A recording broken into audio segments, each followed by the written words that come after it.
Nabil തൃക്കരിപ്പൂരാണ്, Kasaragod ജില്ലയിൽ. ഹൈഫ് അക്കാദമിൻ്റെത് ഓൺലൈനായിട്ട് മുബഷിർ സാറിൻ്റെ ഒരു ആഡ് കണ്ടതിന് ശേഷം കൈക്കൊരു ഫ്രാക്ചറായിട്ട് കിടന്നായിരുന്നു. അത് കണ്ടതിന് ശേഷം ഞാനൊരു 6 മന്ത് കോഴ്സായിരുന്നു.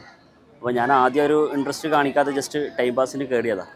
പക്ഷേ എനിക്ക് തോന്നുന്നു ഒരു 2-3 ക്ലാസ് കഴിഞ്ഞാലോ ഭയങ്കര ഒരു ഇൻട്രസ്റ്റ് ആയി. കാരണം നമ്മൾ ലൈഫിൽ നടന്നു പോയ കാര്യങ്ങൾ റിപ്പീറ്റ് വന്നിട്ട് അതെന്തൊക്കെയാണ്, ഇന്ന സമയത്ത് ചെയ്യണം. അപ്പോൾ ഓൾമോസ്റ്റ് ചില കാര്യങ്ങൾ നമ്മൾ അറിയാതെ ചെയ്തു പോകുന്നുണ്ട്. അപ്പോൾ ഞാൻ വിചാരിച്ചു ഓൾറെഡി ഞങ്ങൾക്ക് ഇതൊക്കെ അറിയുമായിരിക്കും, കൂടുതൽ പഠിക്കാം. അങ്ങനെ 15th ബാച്ച് ഉണ്ടായത് റിപ്പീറ്റ് അത് ബ്രേക്കായിപ്പോയി. രണ്ടാമത് ഞാൻ 21 ബാച്ചിന് ചേർന്നു. അൽഹംദുലില്ലാഹ് ഇപ്പോൾ ഇവിടെ ഗ്രാൻഡ് ഓക്കെയിൽ നടന്ന ഈ കോൺവെക്കേഷനിൽ അടിപൊളിയാണ്. കാരണം എന്തോ ഒരു അറ്റ്മോസ്ഫിയറാണ്. കാരണം ഒന്നും പറയാനില്ല, വാക്കുകളില്ല. കാരണം ഇവിടെ രാവിലെ വരെ വരുന്ന അതിനായിട്ട് കാത്തിരിക്കുന്നു, ഒരുപാട് 1500ഓളം സ്റ്റുഡൻസ് വരുന്നു, ഇതാക്കുന്നു. പിന്നെ എക്സ്പെഷ്യലി പറയാൻ വേണ്ടിയിട്ട് ബോച്ചെ വന്നത്, അതൊക്കെ എന്ന് വെച്ച് കഴിഞ്ഞാൽ നമുക്കൊരു ഇൻസ്പിറേഷൻ തരുന്നതാണ്. എന്താണെന്ന് വെച്ച് കഴിഞ്ഞാൽ വീണ്ടും വീണ്ടും നമുക്ക് ലൈഫിൽ ഓരോ കാര്യങ്ങൾ അച്ചീവ് ചെയ്യാൻ വേണ്ടിയിട്ട്. കാരണം ഞാൻ ഓൾറെഡി ഒരു കമ്പനിയിൽ, ഒരു സുൽഫെക്സ് മാട്രിക്സ് എന്ന് പറഞ്ഞ കമ്പനിയിൽ വർക്ക് ചെയ്യുന്ന ഒരു എംപ്ലോയി ആണ്.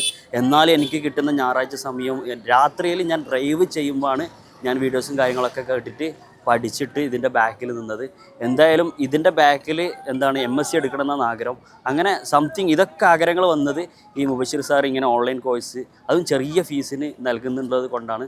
അതുകൊണ്ട് താങ്ക് യു ഹൈഫ് academy, thank you Mubashir sir.